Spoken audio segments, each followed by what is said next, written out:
Like my dad was a DJ and my brother was a DJ, so kind of them are the two people I look up to in life.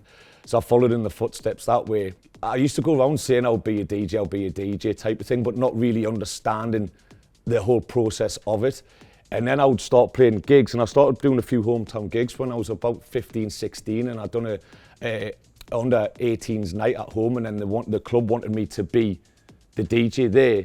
So I'd have to sneak in to play before they actually opened the room. So there was music pumping into another room, but I was playing the music in the back, and as the punters were coming in who were over age, I would have to leave through the back door to get out. And it was a great opportunity type of thing to do that. And then from there, I just thought, you know, in order to do this, you need to take it a bit more seriously than just doing a few parties and things like that. So I got into it, and I realised that you've got a very, very slight chance of making it if you don't produce. So I stopped going out and just started to learn how to produce. And I've got a very supportive set of friends and family who were just like, whatever you want to do, we'll support you. So my friends would stop going out and they would sit in the house while I was trying to learn everything, because everything's self-taught. And I mean, they would sit there and do bottles of vodka and stuff like that. And just they say it was kind of, oh, well, that's shit or whatever, but it's the only way to learn type of thing. And it was just the desire to be a DJ and to want to just continue to play music to people. It's a great feeling when you see people out there dancing to what you're doing. It's been an idea for years, and it just basically comes from the fact the consequence of the society I've been brought up in is the way I DJ, the music I play, the music I'm into and stuff like that. I needed my own platform to put my own music out, to tell more of a story of me as an artist rather than relying on other artists' labels type of thing. I used to sneak into nightclubs with my brother and sister and things like that. You know, there was big crowds of them, so they would put a bigger coat on and I would stand in the middle, and they knew the doorman and get in there when I was the age of 15 and things like that. And, you know, like the likes of Danny Howells, Sasha, Digweed, all of them would go and play there. And that's kind of moulded me to be who I was. My brother was a DJ and he would play a lot of the Chicago house stuff. And I used to love all of that stuff. So again, that's a consequence of being part of that family, and my brother being who he was in the society where he was going out DJing and things. And that's just kind of manipulated the whole kind of thing, really. I just really want to keep on pushing the label and kind of building Cristoph and the label kind of thing into a brand. That's the whole idea, you know.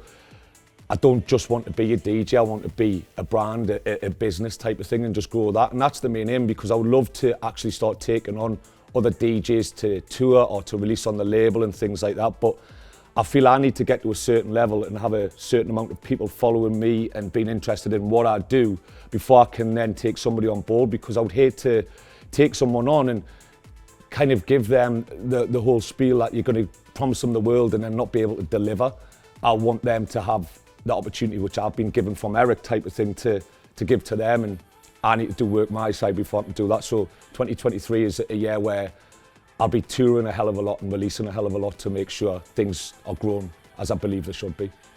It's been amazing. The first one I started in more of the club room, and it was for was it Rawsome or something like that, Ollie Davis's night. So it was great, and then to obviously move over into the cage, I've heard a lot about the cage, so it was great to be given that opportunity, and I played some very long sets in there. And I mean, it's great just to be I'm a guy from Newcastle, to come down basically the other side of the world, to come and be able to DJ and to meet people and to experience a great night out in a world-renowned nightclub. Everyone talks about Revolver around the world, so to be given that opportunity is great, yeah. I'm a journey of music, you know, I don't just stick in one genre, as I say. I like to dive about.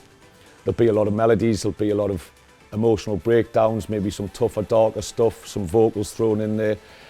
I tend just to go off what the crowd's reacting to. You know, I like to get there early to read what they're liking and just go from there, but it's going to be a good night for sure.